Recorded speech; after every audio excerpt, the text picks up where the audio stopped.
Sin empleo no hay políticas sociales.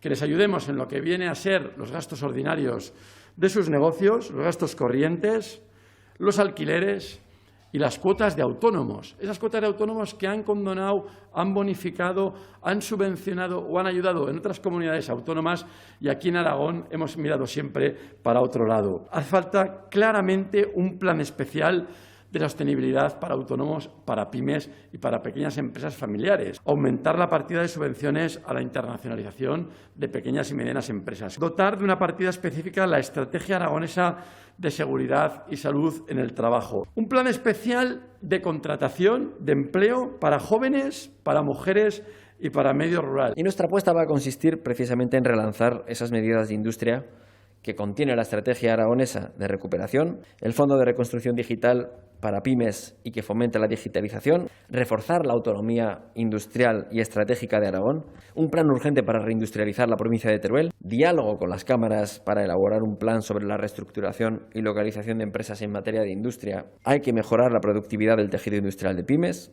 que sea un sector competitivo para generar empleo, con un entorno institucional seguro y predecible, trabajadores cualificados y formación adaptada a la demanda, la Oficina de Captación de Inversión Extranjera, un plan de atracción a Aragón de inversiones deslocalizadas o un programa de apoyo al relevo empresarial. Debe primar, ante todo, el sostenimiento de los servicios públicos, la recuperación de la economía y el apoyo directo a los aragoneses en las necesidades de gasto que se establezcan en 2021. Primero los aragoneses, después las maltrechas cuentas del Gobierno de Aragón. Plantearemos medidas que, sin lastrar las arcas autonómicas y su sostenibilidad, permitan aliviar la carga fiscal sobre familias, sobre autónomos, sobre empresas. Sin unas cuentas públicas saneadas y sostenibles y sin una economía fuerte, sin medidas económicas y sin medidas industriales que sean capaces de recuperar y revitalizar nuestro tejido productivo, difícilmente podremos poner en marcha otro tipo de políticas.